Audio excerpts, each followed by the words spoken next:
Vamos orar pelo mensageiro. Pai, damos o teu servo nas tuas mãos. Obrigado pela palavra que o Senhor já colocou no seu coração. E a todos nós dá-nos entendimento espiritual. E que a nossa mente e coração sejam cativos na pessoa do Senhor Jesus Cristo e a sua palavra. E oramos em nome de Jesus. Amém.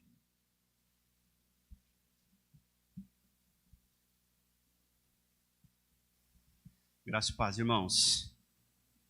Que Deus possa continuar nos abençoando, como tem feito até agora, com todas as partes deste culto.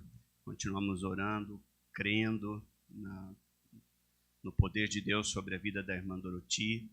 Continuamos nos alegrando e louvando ao Senhor nos momentos das dificuldades, das lutas, das aflições. Continuamos intercedendo pela obra missionária do Senhor no mundo. Agradecemos a Deus a oportunidade dos irmãos dos Gideões estão aqui. Eu estava lembrando que antes da minha conversão e logo em seguida também da minha conversão, a Bíblia que eu tinha era um pequeno testamento cinza dos Gideões Internacionais e ali lia os Salmos e os Evangelhos. No princípio não entendia muitas coisas, mas o Senhor sempre despertava o meu coração nos momentos das lutas a buscar aquele texto. Que Deus continue abrindo as obras, abrindo as portas para esse ministério. Amém? Em nome do Senhor Jesus.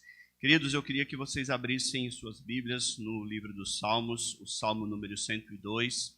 Nós vamos estar falando da oração do aflito, a oração no tempo da angústia. Nós vamos estar, ao invés de estar lendo todo o Salmo de uma vez e depois estar focando nas partes, nós vamos ir avançando aos poucos para que a gente possa ganhar um pouco de tempo e não repetir a leitura.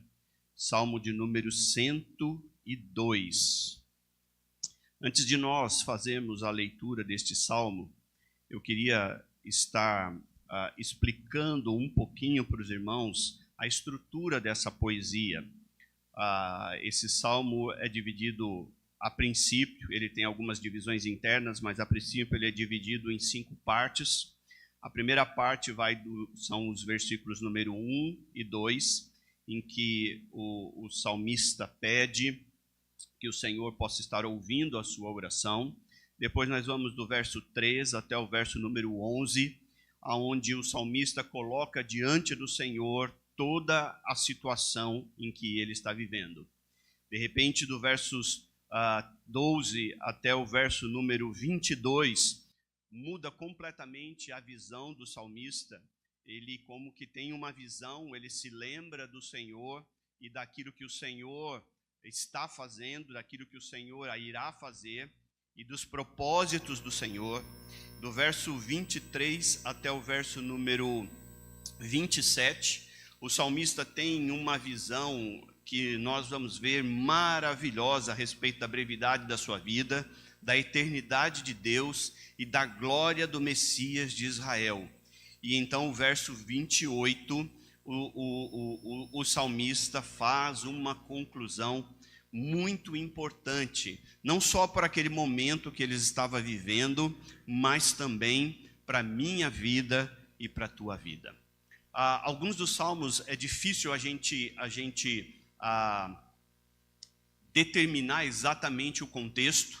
Nós ouvimos, eu li ali vários comentaristas, cada um deles tem uma visão, mas buscando o Senhor em revelação, o meu entendimento é que esse salmo foi escrito, ele tem como base, ele tem como pano de fundo um momento seguinte ao exílio do povo de Israel depois que eles vão para a Babilônia.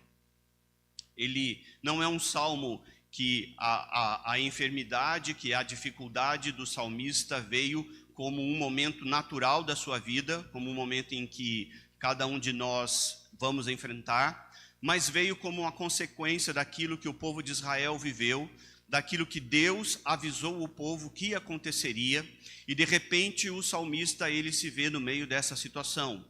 O povo de Israel, depois de um cerco, depois de ser atacado, depois de a cidade santa ser destruída, Aquele povo foi levado cativo, muitas pessoas foram levadas prisioneiras para a Babilônia, e algumas pessoas continuaram em Israel, continuaram em Jerusalém. Nem todos foram deportados, mas muitos dos que ficaram numa situação muito precária, numa situação de muita dificuldade, em escassez de alimento. Muitos inimigos vieram e tomaram lugar da cidade.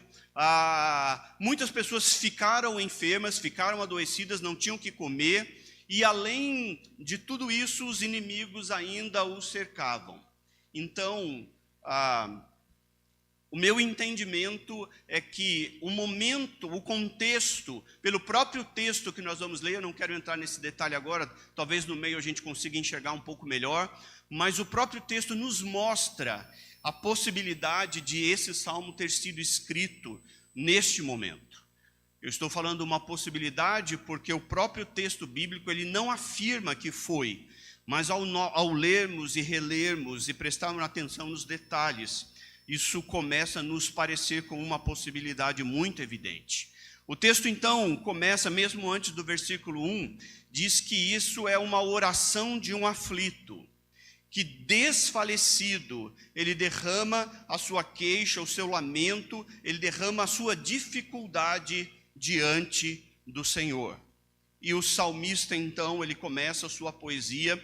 Isso aqui, esse texto é um texto poético. Nós não conseguimos ver a profundidade do texto, as rimas e tudo mais que o texto tem por causa de uma dificuldade na nossa língua. Mas ainda assim é possível a gente tirar expressões, é possível a gente tirar experiências que com certeza marcaram a minha vida e vão marcar a vida de cada um dos irmãos.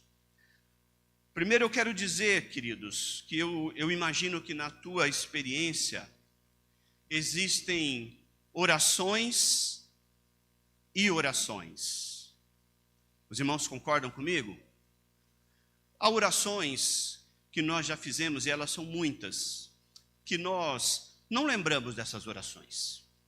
Foram orações de necessidades, orações de gratidão, orações de pedido de auxílio, de livramento, há muitas orações. Mas existem algumas orações em que marcam a nossa vida e a nossa alma. E nós oramos muito mais do que com a boca. Nós oramos com a nossa alma, com o profundo do nosso ser. E neste momento, o salmista está expressando algo desta maneira. Ele não está fazendo uma oração como tantas outras que ele já tinha feito. Ele diz, e ele repete muitas vezes: ouve, Senhor, a minha súplica, e cheguem a ti os meus clamores. Não escondas de mim o teu rosto no dia da minha angústia. Inclina-me os teus ouvidos no dia em que eu clamar. Responde-me depressa. Há momentos, queridos, em que a nossa vida é tomada de situações em que, como eu já disse, nós não oramos apenas com a boca. Nós oramos com a nossa alma e nós conseguimos abrir o mais profundo do nosso coração diante de Deus. Nós estamos diante de um Deus que ouve oração. Nós ouvimos na semana passada o pastor Valdeci falar da oração vespertina e ele nos ensinou, ele mostrou muitos aspectos da oração. E eu não quero entrar nesses detalhes, eu quero ir diretamente para aquilo que o salmista está vivendo, mas eu queria relembrar isso aos irmãos. Temos meditado agora nesse primeiro semestre a respeito da oração, orações que abriram o Mar Vermelho, orações que abrem a nossa vida, orações que nos abrem diante do Senhor. Nós estamos tentando impregnar dentro de nós, dentro do nosso coração, uma vida que depende do Senhor, uma vida que busca o Senhor, uma vida que confia no Senhor, uma vida que espera no Senhor. E uma vida que é assim, é uma vida que busca ao Senhor em oração, nos mais diversos momentos da tua vida. E eu, como já falei algumas vezes, eu repito novamente, eu espero que você esteja progredindo nesta área da sua vida. Eu espero que você esteja conseguindo orar mais, que você consiga abrir mais o seu coração diante de Deus, que você abra o seu coração e a sua alma e se derrame diante do Deus vivo que ouve as nossas orações. Nós não estamos diante de um Deus conceitual. Nós não estamos diante de um Deus religioso. Nós não estamos debaixo de uma ideia humana. Nós estamos servindo ao Deus vivo. Nós estamos caminhando com um Cristo vivo. Ele não somente morreu, mas ele ressuscitou e ele continua caminhando conosco. Nós estamos vivendo e caminhando com um Espírito Santo vivo. Queridos, o Evangelho é uma pessoa. Aquilo que nós cremos, o nosso relacionamento é com uma pessoa viva e que interfere, que intervém na nossa realidade. E porque o salmista, ele acredita nisso, ele acredita que ele está orando a um Deus vivo, ele então abre a sua voz, ele abre o seu coração e ele se derrama diante do Senhor. E ele então ora a Deus no meio da sua angústia. E ele diz assim: porque os meus dias desaparecem como fumaça, e os meus ossos queimam como se estivessem no fogo. Cortado como a erva, secou-se o meu coração, e até me esqueço de comer o meu pão. Os meus ossos já se apegam à pele, por causa do meu dolorido gemer. Sou como o pelicano no deserto, como a coruja das ruínas. Não durmo, e sou como o passarinho solitário nos telhados. Os meus inimigos me insultam a toda hora. Furiosos contra mim, praguejam com o meu próprio nome. Por pão tenho comido cinza, e as lágrimas se misturam com a minha bebida.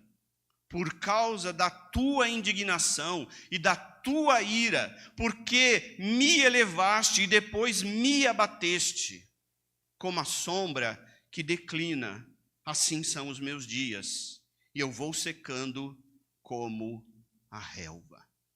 Percebem que o salmista, ele no verso 3 e no verso 11, a expressão dele é que eu estou desaparecendo, eu estou sendo queimado, eu vou sumir, os meus dias estão acabando e eu estou secando. Essa é uma expressão que muitas vezes nós encontramos nos salvos, que como o homem é a relva do campo, hoje existe e amanhã não existe mais. O que o salmista está dizendo, que tudo aquilo que o cerca, ele acredita que ele vai morrer em breve. Mas ainda assim, ele continua crendo e derramando a sua vida diante do Senhor. Tenta se colocar neste lugar. São José dos Campos toda destruída. Nós podemos olhar para a faixa de Gaza e ter uma noção de como isso aconteceria hoje. Tudo destruído. Não temos mais mercado, não temos mais aonde comprar. Não temos mais plantação. Tudo foi derrubado, tudo está queimado. A cidade foi tomada pelo inimigo. Um inimigo que olha para o povo da cidade e diz: você não era do povo de Deus? Olha aí o que está acontecendo com você. Cadê o seu Deus? Usam o seu próprio nome e a sua própria identidade para zombar deles. Por causa de todas as circunstâncias, eu não sei que tipo de doença acometeu este homem, mas ele estava enfermo. Ele não conseguia mais dormir, ele não comia, chorava, sentia dor o tempo todo. Essa é a situação que o salmo que ele escreveu nos apresenta. Os seus ossos dói. O seu coração secou, ele não tem mais esperança, ele olha ao redor e não há nada que ele possa pensar: eu vou fazer isso como uma solução. Não vai adiantar. Um homem que começa, por causa da sua circunstância, então, começa a ficar deprimido, esmorecido, se sentindo frágil. Ele se sente solitário, ele usa a expressão de como o passarinho que está no telhado, como o pelicano que está no deserto, como uma coruja que está coberta por todas as ruínas que estão ali, por todo aquele pó da destruição. É assim que ele se sente, abatido no espírito, abatido na alma, angustiado.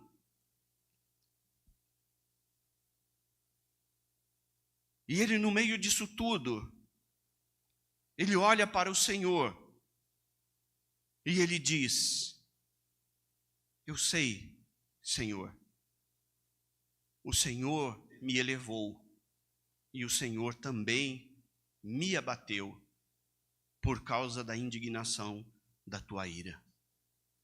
Eu imagino, Senhor, que os meus dias como neblina estão acabando. Eu estou secando como a relva. A morte está chegando muito perto de mim. É assim que esse salmista se encontra. Eu não sei se você já esteve numa situação tão séria, tão severa como essa, em que a sua vida, tudo que está ao redor, você não tem mais esperança. Não sei se você já passou por uma circunstância de faltar os recursos financeiros e não tem mais o que comer. De você estar numa enfermidade, ouvir uma palavra de enfermidade e a sua enfermidade não tem cura, não tem tratamento. Eu não sei como realmente fica o teu coração quando você pensa na morte. Eu queria te fazer uma pergunta neste momento, querido. Você tem medo da morte? Você tem medo da morte? Eu lembro no dia em que nós estávamos velando o corpo da minha avó, e eu vou falar desse episódio algumas vezes. A igreja estava cantando, a igreja estava adorando ao Senhor, a igreja estava cantando os hinos que a minha avó mais gostava. E eu olhava para aquelas pessoas e eu não podia entender como é que eles podiam estar naquele tipo de comportamento. E eu estava dentro do meu coração pesado. Eu nunca mais vou ver a minha avó.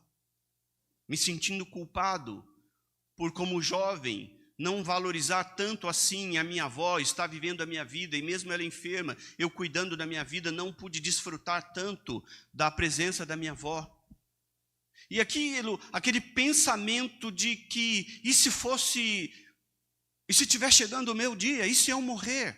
E o medo da morte foi tomando conta do meu coração. Naquele dia, por conta da minha avó gostar demais de um hino, que doce voz tem, meu Senhor, aquele hino foi cantado muitas e muitas vezes. E eu já falei isso, mas a estrofe daquele hino, já contei isso aqui algumas vezes, disse que qual maior prazer do que te ouvir, vem meu filho, vem me escutar. Tudo que eu senti, tudo que eu sofri na cruz, foi para te resgatar. E estava eu ali, um jovem de 24 anos, gozando de toda a vida, gozando de todas as coisas, me aproveitando, usufruindo da vida, tudo que o mundo podia oferecer.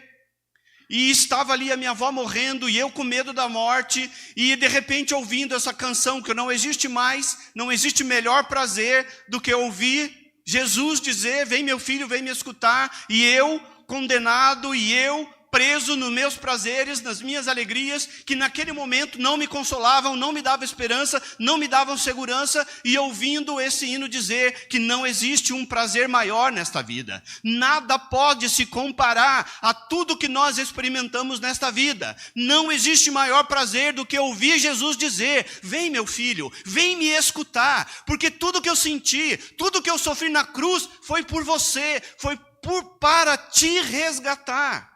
Naquele momento, meus olhos abriram. E eu entendi que a mensagem da cruz, a morte de Jesus, não tinha a ver com o mundo inteiro. Jesus não morreu pelo mundo inteiro. Jesus morreu por mim. E Jesus morreu por você, querido. Você precisa entender esta mensagem. Jesus não morreu por mundo inteiro, por pessoas, por um coletivo, por pessoas que ele não conhece. Ele conhece individualmente cada pessoa que está sentada aqui nesta noite. E ele morreu individualmente por cada um de nós, para que nós possamos estar unidos a Ele. Tenta imaginar o reboliço na minha mente, medo da morte e essa mensagem entrando no coração, medo da morte e essa mensagem entrando no meu coração. E eu queria te perguntar individualmente, e eu queria que você fosse sincero em responder essa pergunta. Você tem medo da morte? Não responda não como uma resposta fácil para mim ou para você. Responda na sinceridade do teu coração. Você tem medo da morte? O salmista entendeu que isso era inevitável, que isso provavelmente aconteceria na sua vida. E ele se sentia só. E como eu e você, quando nós estamos em vários sofrimentos, eu posso tentar me colocar no lugar dele, pensando, se ao menos essa febre fosse embora, se ao menos a minha dor parasse, eu consigo enfrentar os outros. Se pelo menos tivesse alguém comigo, se alguém entendesse a dor que eu estou sentindo nesse momento. Será se pelo menos eu conseguisse comer, eu não consigo comer? Você já esteve numa situação tão desesperadora? Quem melhor do que o Senhor para entender as dores, as lutas e as aflições da nossa alma? Deus ouve e Ele clama: Senhor, ouve, se inclina, vem em meu favor. Queridos, não é que a igreja não possa e não deva nos ajudar, nos assistir, estar próximo de nós nos momentos de luta e de dor. Nós devemos estar, mas eu queria dizer que ninguém vai conseguir se colocar exatamente no seu lugar e entender tudo o que você está passando, a não ser o Senhor. Ele sabe. Ele entende, Ele ouve, Ele se inclina. Mas, será que Ele sabe mesmo? Será mesmo que o Senhor sabe pelo que o salmista estava passando? Será que o Senhor sabe mesmo? Essa é uma antiga pergunta. E que, vez por outra, ela vem no nosso coração. Com a ajuda dos irmãos, nós vamos ler agora Jó, capítulo 10, versos 4 e 5. Essa é uma antiga pergunta dos seres humanos. E é uma pergunta que vai ser projetado aqui, queridos. Podem olhar aqui para mim, por favor. O pastor já leu Jó na introdução deste culto, e você que chegou atrasado, você perdeu a introdução de Jó, colocando que Deus conhece o seu caminho, ainda que ele não perceba Deus, se Deus está à sua direita, se Deus está à sua esquerda, mas Deus conhece todo o caminho de Jó, e eu queria aproveitar para falar isso para você mais uma vez. Não chegue atrasado no culto, irmão.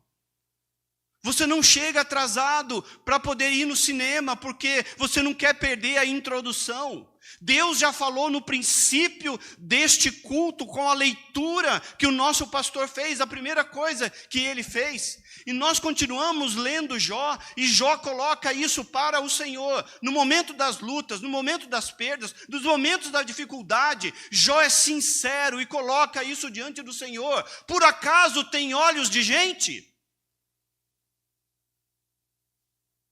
Ou tu vês como vê uma pessoa? São os teus dias como os dias de um mortal? Ou são os teus anos como os anos de um ser humano? Jó, no meio da sua luta, no meio da sua dificuldade, está falando para o Senhor: Deus, o Senhor sabe o que é ser humano? O Senhor sabe o que é sofrer, passar por dificuldades? O Senhor sabe o que é isso, Deus? Jó fez essa colocação diante do Senhor. Então eu te pergunto, será, irmãos, que o Senhor realmente sabe o que você está passando? O Senhor entende as suas lutas? Não será essa a pergunta de toda a humanidade? Não será essa a afirmação de muitas vezes da nossa boca? Ah, mas Jesus era Deus. Quando nós passamos por lutas e dificuldades, ah, mas ele era Deus. Jó colocou isso diante do Senhor. Acaso o Senhor sabe o que é estar aqui na terra e viver aqui? Será que essa não é a pergunta que muitas vezes nós fazemos, mas não temos coragem de colocar ela para o lado de fora da nossa boca? Será que o Senhor sabe mesmo pelo que você está passando? Eu queria generalizar. Será que o Senhor sabe o que é perder um amigo, ver um amigo morrer? Será que o Senhor sabe o que é isso? Será que o Senhor sabe o que é ter alguém importante e essa pessoa ir embora? Será que o Senhor sabe o que é perder um filho, Deus? Será que o Senhor sabe o que é isso? Será que o Senhor sabe o que é perder uma mãe? E a resposta contundente da palavra de Deus é: Ele sabe. Ele sabe. Ele sabe. Ele perdeu o seu amigo Lázaro e chorou por isso. Deus perdeu o seu filho quando morreu na cruz do Calvário por cada um de nós. Ele sabe o que é. Ele sabe o que é passar necessidade. Ele andou aqui e disse que ele não tinha onde reclinar a cabeça. Ele sabe o que é andar nas ruas empoeiradas. Ele sabe o que é. Ele sabe o que é enfrentar as dificuldades. Porque por amor a mim e a você, ele desceu para atender aquela pergunta de Jó: por acaso tu sabes o que é ser humano? E ele desceu, queridos, para que cada um de nós possamos ter a certeza de que ele sabe pelo que você tem passado. Ele já experimentou cada uma das nossas lutas. Podemos descansar em sua bondade. Isaías diz que ele é um homem de dores, que sabe o que é padecer. Nós vamos ler agora Hebreus capítulo 4, vai ser projetado mais uma vez. Só há uma diferença entre ele e nós.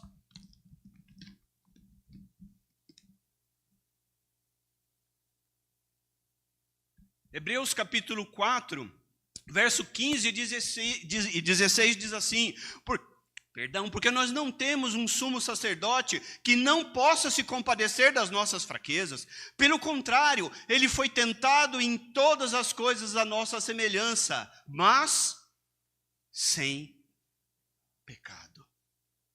A única diferença entre o Senhor Jesus e nós é que ele enfrentou todas essas lutas, ele enfrentou todas as dificuldades, mas ele não pecou.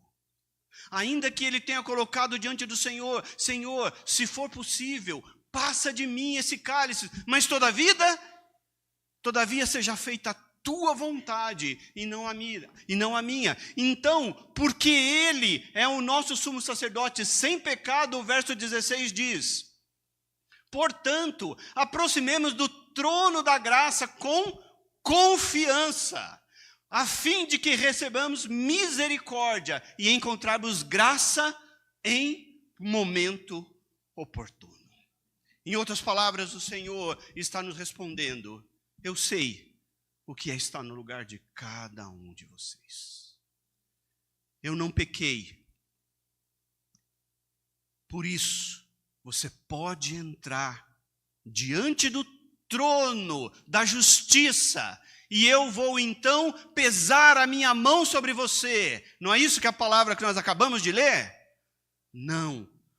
Nós podemos entrar diante do trono do favor imerecido e vamos receber misericórdia no momento oportuno. Aleluia! Ele não somente sabe, queridos, ele sabe e está disposto a nos acudir, está disposto a nos atender. E nós vamos então para a segunda parte desse salmo. O texto que nós acabamos de ler disse que nós devemos entrar diante do trono da graça com confiança. E a segunda parte desse salmo diz que aponta para um caminho em que nós vamos encontrar a nossa confiança no momento das dificuldades, no propósito soberano de Deus sobre aquilo que nós estamos enfrentando. Nós vamos encontrar a nossa confiança. Você vai estar melhor, você vai estar seguro, você vai descansar, você vai conseguir ter paz quando você entender que você está no propósito soberano do Senhor. É isso o que nós vamos ver na boca do salmista. Ele então encerra o verso 11 dizendo: como sombra, assim são os meus dias, e eu vou secando como a relva. Aí ele de repente, algo começa a mudar. E ele diz: tu, porém, Senhor, permaneces para sempre. Aleluia. E a memória do teu nome, de geração em geração. Tu te levantarás e terá piedade de Sião. É tempo de te compadeceres dela, e já chegou a hora, porque os teus servos amam até as pedras de Sião, e se compadecem do seu pó. Todas as nações temerão o nome do Senhor, e todos os reis da terra temerão a sua glória, porque o Senhor, quando o Senhor reconstruir Sião, e manifestar a sua glória, quando atender à oração do desamparado e não desprezar as suas preces, isso ficará registrado para todas as gerações futuras, e um povo que há de ser criado louvará o Senhor, dizendo: ó Senhor, do alto do seu santuário, desde os céus, o Senhor olhou para a terra, a fim de ouvir o gemido dos cativos e libertar os condenados à morte. Em Sião será anunciado o nome do Senhor e o louvor em Jerusalém, quando se reunirem os povos e os reinos para servirem o Senhor. No meio de toda aquela calamidade, no meio de toda aquela destruição, no meio de todo aquele gemido, no meio de toda a dor não foi embora. A febre não foi embora. Não conseguir não foi embora. A insônia não foi embora. A solidão não foi embora. A aflição não foi embora. A desilusão não foi embora. A depressão não foi embora. A angústia não foi embora. Até que ele olhou para o Senhor e meio que profeticamente olhou para o futuro, e ele então entende que tudo aquilo tinha um propósito. Então ele começa a louvar ao Senhor, ele começa a engrandecer ao Senhor, ele começa a lembrar quem o Senhor é. O Senhor é um Deus que se compadece, o Senhor é um Deus que não fica irado para sempre, o Senhor é um Deus que vem em auxílio, o Senhor é um Deus que restitui, o Senhor é um Deus que reconstrói, o Senhor é um Deus que tem controle sobre todas as coisas. Um dia um povo vai olhar para toda essa situação e vai louvar o nome do Senhor. Um dia as nações vão olhar, vão saber o que aconteceu com Israel, mas esse povo, essa nação foi reconstruída. Deus trouxe eles de volta, Deus reconstruiu, Deus cuidou deles novamente. Eles puderam adorar ao Senhor, e todas as nações vão olhar para essa circunstância e vão adorar, vão louvar.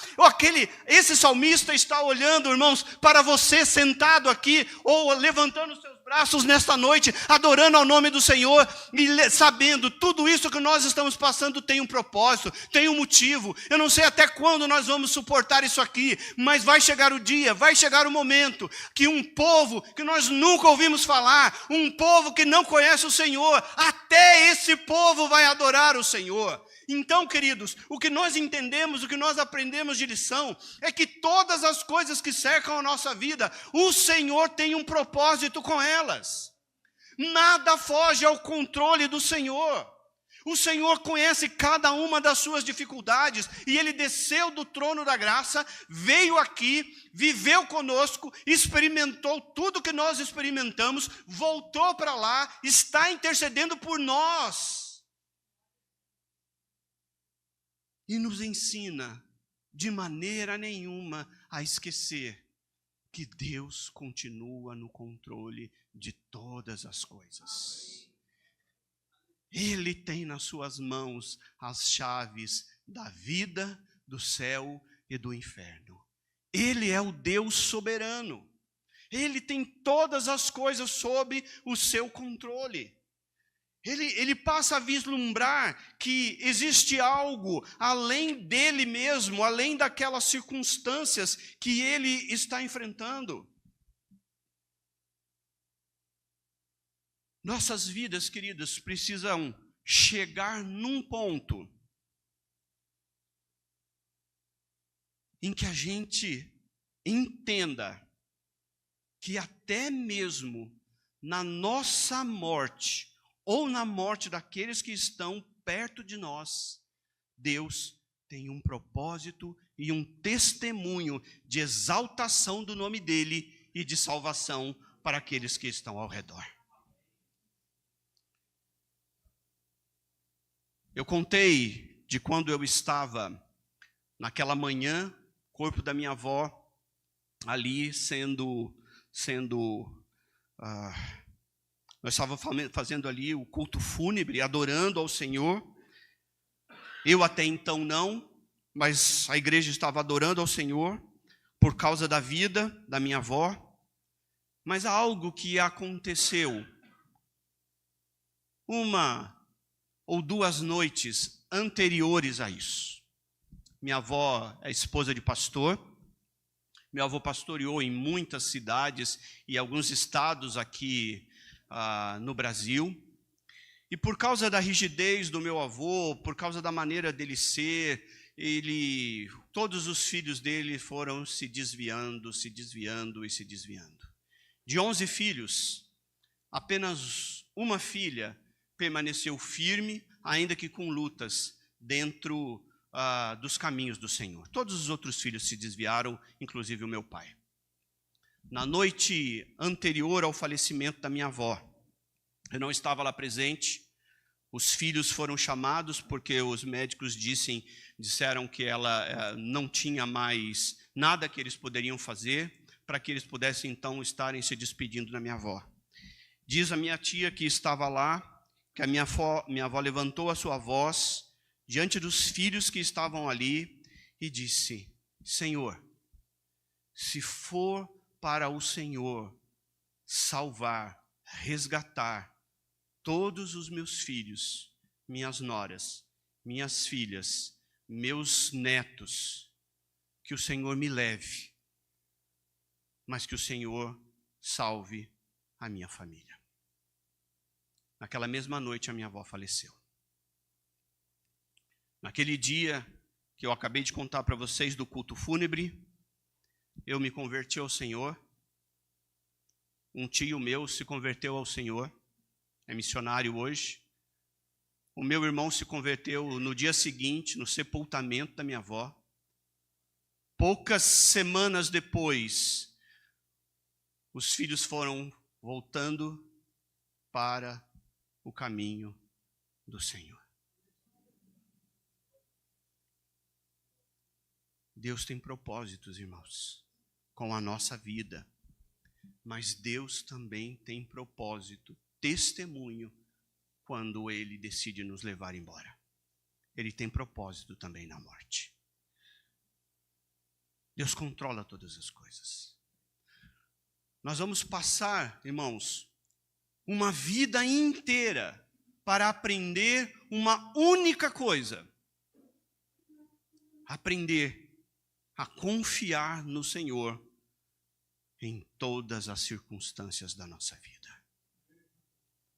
Nós vamos passar, eu vou repetir, uma vida inteira para aprender a confiar no Senhor em todas as circunstâncias da nossa vida. Abraão, aí, mesmo tendo sido reconhecido como justo por causa da sua fé, Abraão passou uma história em que ele ficou com medo de perder a vida. Então mentiu, dizendo que a sua esposa era irmã, porque ficou com medo que poderiam matá-lo e tomar ela, mesmo tendo crido que Deus faria uma descendência maior do que as estrelas do céu. Se alguém pode contar as areias do mar, Deus prometeu para ele uma descendência gigantesca e ele acreditou. E algum tempo depois ele estava vacilando na fé. E ele passa uma vida inteira conhecendo o Senhor, para que pudesse finalmente aprender a confiar completamente no Senhor. E nós estamos pelo mesmo processo, a vida inteira, para aprendermos a confiar em todas as circunstâncias, que Ele é Senhor e nosso Deus. Então, quando chega num determinado momento, Deus diz para ele: Abraão, toma o teu filho. Deus sabia muito bem quem era, o teu único filho. O teu filho, o teu único filho, a quem você ama, e me oferece como sacrifício. Como é possível? Como é possível? Mas sabe o que aconteceu? Abraão aprendeu a confiar no Senhor. Então Abraão olhou para aquele menino, parafraseando, Bíblia na linguagem de agora: eu não sei não o que vai acontecer, mas uma coisa eu sei: esse Deus que eu andei até agora prometeu que vai ser através desse menino que eu vou ter uma descendência. Está mandando eu matar? Eu vou matar esse bicho. Porque nem que ele tenha que ressuscitar dos mortos, ele vai ressuscitar. Porque eu confio nele. Eu aprendi a confiar nele. Eu estou andando esses anos todos com ele. Ele tem me ensinado, ele tem se apresentado a mim. Então, mesmo que eu não entenda, mesmo que eu não saiba o que vai acontecer, alguma coisa ele vai ter que fazer.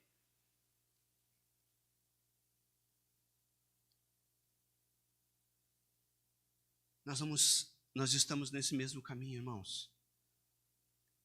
Nós vamos passar uma vida inteira aprendendo uma única coisa: aprender, confiar e depender do Senhor em todas as circunstâncias das nossas vidas, sejam boas ou ruins, certas ou incertas, dolorosas ou não. É isso que o Senhor vai trabalhar. Sabe por quê, queridos? Há uma guerra de confiança desde o princípio do mundo. A primeira tentação, a primeira queda, foi uma queda por falta de confiança. Deus disse: não toma do fruto da árvore, não coma dele, porque se você comer, você vai morrer. Adão e Eva confiaram no Senhor? Sim, até aparecer uma outra possibilidade. Quando apareceu uma outra possibilidade, não... Você vai confiar em Deus? Larga a mão de ser bobo, rapaz, não é nada disso. Deus não quer que você pegue aquilo ali, porque se você pegar, você vai ser igual a Deus. Você vai conhecer o bem e do mal. Tem nada a ver com morrer. E naquele dia, e até hoje, há uma constante quebra de confiança em Deus. Nós confiamos na força do nosso trabalho. Nós confiamos na nossa inteligência. Nós confiamos no nosso estudo. Nós confiamos nos planos e estratégias que nós fazemos. Nós confiamos na medicina. Mas temos muita dificuldade em confiar em Deus. todo aquele que faz parte do povo de Deus, ele vai trabalhar nas nossas vidas, até que um dia a gente possa confiar nele completamente. Então há uma necessidade de nós confiarmos no propósito de Deus para aquilo que nós estamos passando. Ainda que a gente não entenda, ainda que a gente não consiga ver o que Deus está fazendo, nós precisamos crer que Deus espera que a gente confie nele. Será, irmãos, que nós podemos dar um voto de confiança a Deus, que Ele sabe o motivo pelo qual nós estamos passando, e Ele vai fazer algo muito melhor do que nós podemos medir, que a gente possa imaginar? Será que nós podemos crer em Deus e confiar em Deus, que Ele sabe e vê aquilo que nós não vemos? Eu quero reafirmar, Deus tem um propósito com cada uma das coisas que nós estamos enfrentando. No âmago da nossa existência existe uma necessidade de confiar no Senhor. Confiar no Senhor é a cura para todo medo, é a cura para toda depressão, é a cura para a ansiedade, é a cura para o estresse, é a cura para todos os problemas do ser humano. Confiar e depender em Deus. Deus está no controle. E Ele tem um propósito com cada coisa que está acontecendo na nossa vida, mesmo que a gente não entenda. Mas pastor, é fácil assim? Não, queridos, eu não estou dizendo que é fácil. Vamos voltar para os Salmos e vamos ver o salmista.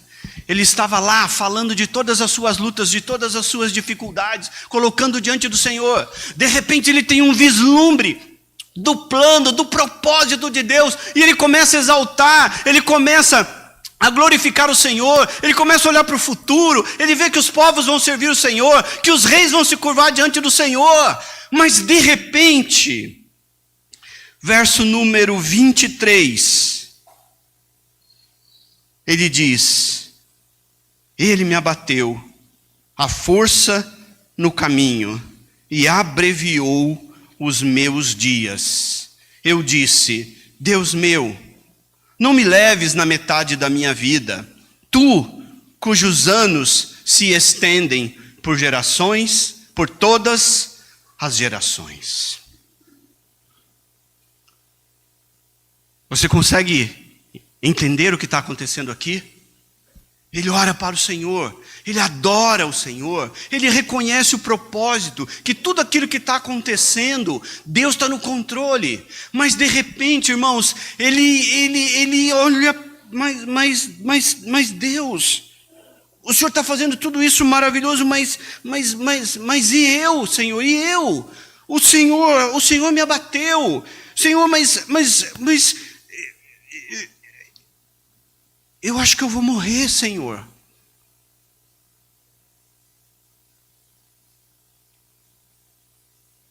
Não é fácil, irmãos. Não é fácil. Eu amo a palavra de Deus. Eu amo a palavra de Deus. Eu amo a palavra de Deus. Sabe por quê? Porque a palavra de Deus não esconde nada, irmãos. A palavra de Deus não esconde o tropeço de Davi. Se eu fosse mandar redigir um livro para as pessoas me servirem, andarem direitinho no meu caminho, eu acho que eu ocultaria um monte de parte do que está escrito aqui. Nessa noite eu poderia pular essa parte aqui e ficar só no aleluia, na glória. Ele viu, ele olhou para o futuro, que maravilha, é isso mesmo, Deus tem um propósito. Mas as Escrituras não escondem a fragilidade, a luta e a dor que nós enfrentamos. Por quê? Porque Deus sabe das nossas lutas. E então a gente vê esse homem exaltando o Senhor, mas de repente ele olha para si mesmo e diz: mas e eu, Senhor? O Senhor me abreviou meus dias.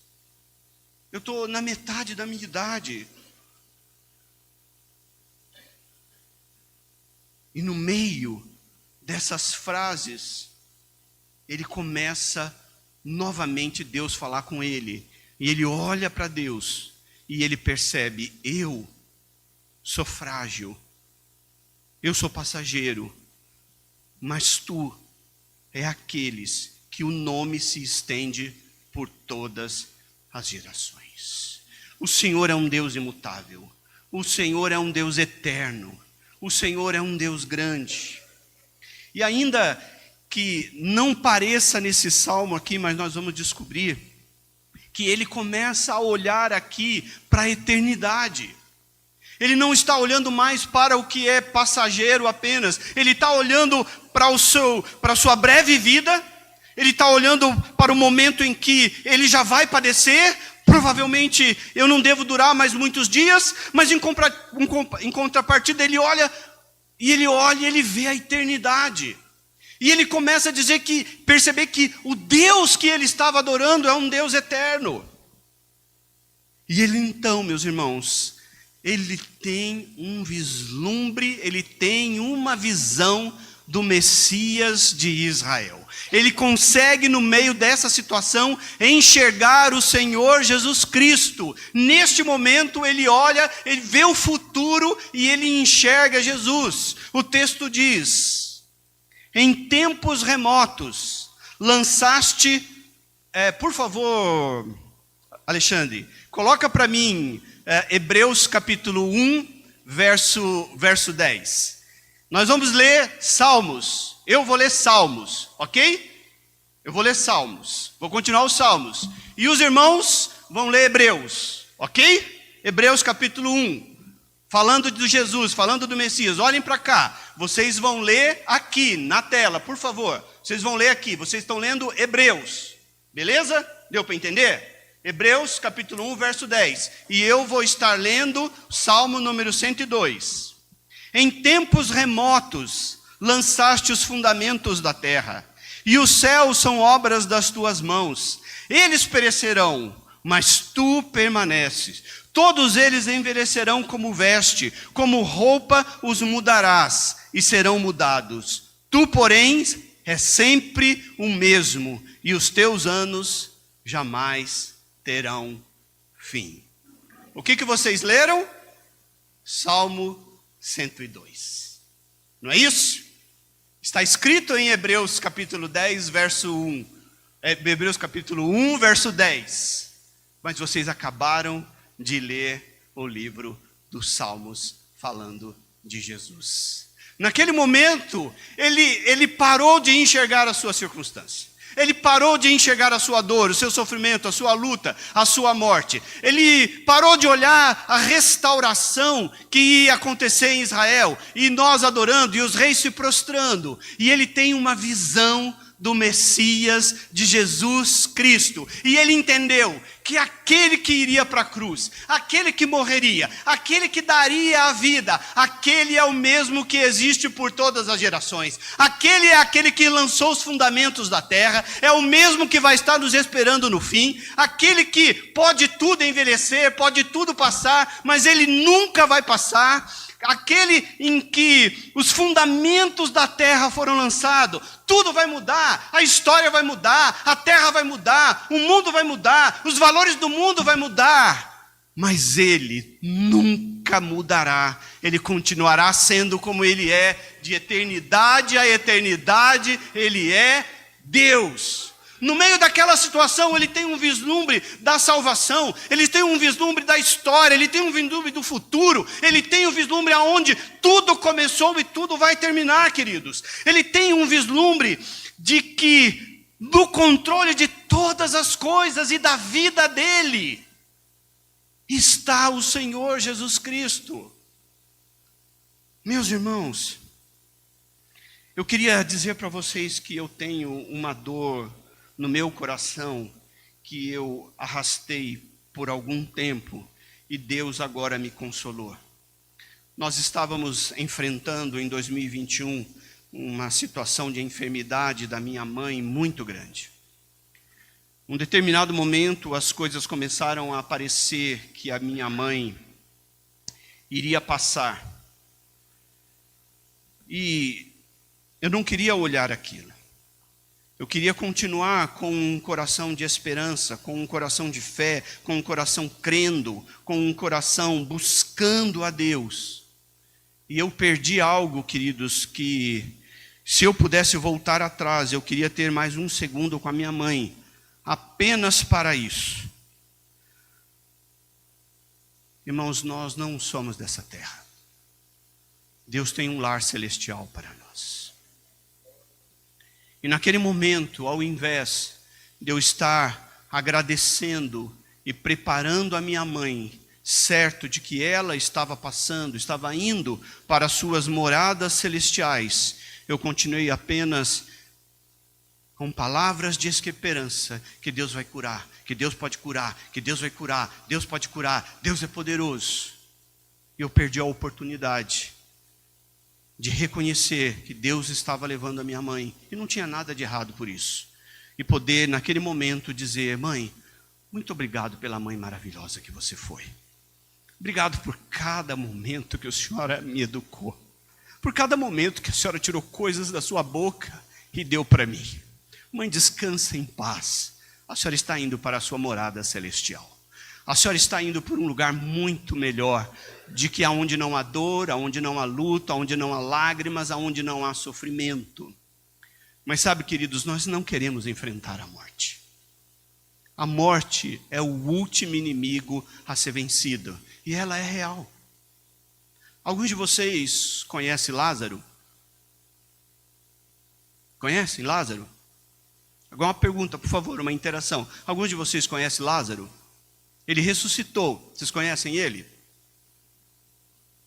Não conhecem? Por que não? Ele ressuscitou, irmãos. Jesus levantou ele dos mortos e ele ressuscitou. Nenhum de vocês conversou com ele ainda? Sabe por quê, irmãos? Mesmo o Senhor Jesus, tendo feito o maior dos milagres, de ter ressuscitado aquele homem dos mortos, o fluxo natural da vida o levou novamente à morte. Mas ele está lá com Jesus agora. Nós, como povo de Deus, temos vivido apenas como um conceito das realidades da vida cristã. Mas Jesus veio para nos dar vida, e vida em abundância. Ele veio para nos dar esperança da vida que agora é e da futura. Nós não precisamos ter medo da morte, ainda que nós possamos estar em um momento da nossa vida em que isso acontece. Eu não tenho mais medo da morte, eu sei para onde eu vou. Eu tenho às vezes medo do tipo de morte. Será que eu vou morrer num acidente de carro? Será que eu vou morrer afogado? Será que eu vou morrer dentro de um avião? Será que eu vou saber que eu estou indo morrer? Será que dói? Será que não dói? Como é que deve ser esse negócio? Isso é uma coisa que ainda me soa estranha, mas para onde eu vou eu não tenho mais medo, porque eu sei em quem eu tenho crido, e eu sei que Ele é poderoso, mas muito poderoso, e Ele vai me levar para a habitação, para estar do lado dEle. O salmista disse: olha, eu estou olhando, tudo isso aqui, o mundo vai perecer, o mundo vai passar, mas Ele não, Ele vai continuar. Talvez eu melhore, talvez eu não melhore, talvez eu passe, mas uma coisa eu sei, Ele está no controle, Ele é eterno, Ele viu a eternidade naquele dia.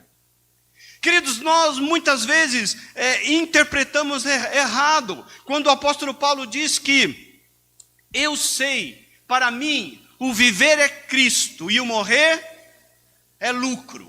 Às vezes a gente fica com medo e a gente fica evitando a morte, como se o apóstolo Paulo estava dizendo assim: todos nós deveríamos morrer agora. Esse deveria ser o maior desejo do nosso coração, morrer. E eu não tenho esse desejo, eu ainda quero casar, eu ainda quero ter filhos, eu ainda quero ver meus filhos formados. Aí a gente ainda olha para esse mundo e tem algumas coisas que a gente gostaria de ver, e aí você fala: não, mas eu não quero morrer. Não, mas o apóstolo Paulo disse que a gente devia achar a morte um lucro, então eu deveria querer morrer. Mas, queridos, não é isso que o apóstolo Paulo está dizendo. O apóstolo Paulo está dizendo que provavelmente ele estava indo para a morte. E a morte não seria um prejuízo para ele. A morte seria um acréscimo para ele. Ele não tomaria um prejuízo, ele teria um lucro. Ele já viveu aqui, ele já fez tudo o que ele tinha que fazer. E agora ele teria algo a mais. Além de tudo que eu vivi e experimentei, eu ainda tenho a certeza de que a hora que eu for, eu vou estar nos braços do meu Senhor e do meu Salvador. É isso que ele está dizendo. Ele não está mandando você ficar desejando a morte o tempo todo, mas você ter a certeza que quando chegar esse momento, você não vai sair no prejuízo, você vai sair no lucro. E ele tem um embate dentro do coração dele. Então agora eu já não sei mais o que eu quero, porque se eu ficar aqui, eu tenho um monte de coisa ainda para fazer, mas se eu for, eu vou estar com ele. Então o que o apóstolo está dizendo é o seguinte: eu saio ganhando de qualquer jeito. Se eu ficar, eu tenho um monte de coisa para poder fazer para ele, e se eu for, eu vou descansar nos braços dele. E é isso o que naquele momento de dor, de luta, de aflição, de angústia, de medo, de falta de apetite, de não conseguir dormir, de depressão, de febre, de tudo que aquele homem estava passando. Depois de olhar para todas essas coisas, ele então conclui o seu salmo. E nós vamos estar lendo e encerrando, porque mais uma vez meu horário já passou. Salmo 102, 28, ele diz assim: os filhos dos teus servos habitarão seguros, e diante de ti se estabelecerá a sua descendência.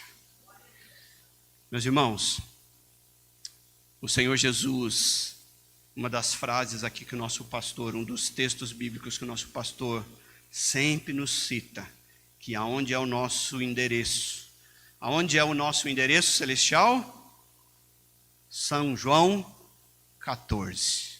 Ele disse assim: eu vou, e eu vou preparar lugar para vocês. Para onde eu estiver, ali estejais vós também. Eu não sei pelo que você tem passado. Vamos ficar em pé e vamos orar. Mas eu sei o que pode te curar. Eu sei o que pode tirar o medo do teu coração. Eu sei o que pode tirar a angústia da tua alma. Eu sei o que pode mudar a sua realidade e a sua esperança. É saber que Deus sabe por tudo que você está passando. Deus sabe o que é isso. Deus sabe o que é sofrer. É saber que todas as coisas estão diante do propósito do Senhor. E saber que ainda que a gente morra, ainda que a morte nos alcance, nós temos uma nova vida nos aguardando para estar a eternidade com eles. Amém? São essas coisas que precisam guardar o nosso coração. Quando a gente se enche dessas coisas, as nossas breves e momentâneas tribulações não podem se comparar ao peso de glória que está a nós revelada.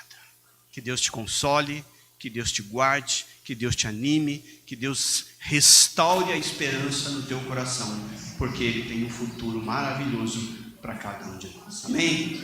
Vamos orar, que os irmãos tenham uma semana feliz, abençoada, cheia da presença do Senhor Jesus, olhando para Ele, autor e consumador da nossa fé. Obrigado, Deus, pela Tua palavra, que é poderosa, é viva e eficaz. Obrigado, Senhor, porque mesmo textos, ó Deus, que foram escritos há tanto tempo, nós podemos encontrar a revelação do Senhor ali, nós podemos encontrar a esperança, nós podemos, ó Deus, olhar, ó Deus, que outros estiveram em situações iguais e até piores do que a nossa, e encontraram no Senhor, ó Deus, a esperança. Restaura a esperança do Teu povo, restaura a esperança no nosso coração, restaura a fé fé de saber que o Senhor tem um propósito de todas as coisas. Nos ensina a confiar no Senhor, para louvor e glória do teu nome.